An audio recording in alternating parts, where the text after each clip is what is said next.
jedhee nuggasiisa. Gochaaf jecha tokko waan hundaa caala. Dubbattu ni goota, hojjettu ni moota. Fiixee saba guddaa kennama dhaloota. Mootii jaalalaa tokkichaaf takumaa. Osoo bannee laallee onneen keenya suma.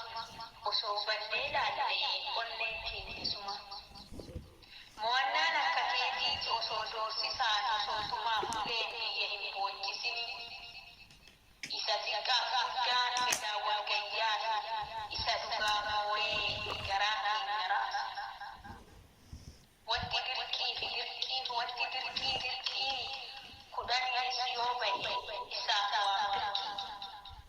Dirqiin biyya moo'uun yoo jaalalaaf malee mootiin gochaaf jechaan moo'ee biyya bulcha malee kan jaalalaan moo'ee nurraa hidhamullee ammas mootiin isaa bahaaf dhihafillee isa gibbii fi durgoo malee gannoo yaase isa oromummaa moo'ee biyya garaa raase Jawaariin malee argee kan jaalalaan addunyaa raase.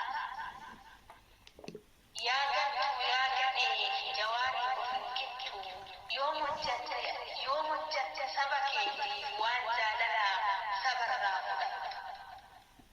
Har'a miti borullee sabaaf jaalatamtu gantuun Jawaariin of qixxeessuuf irraa toftu yaa gantu.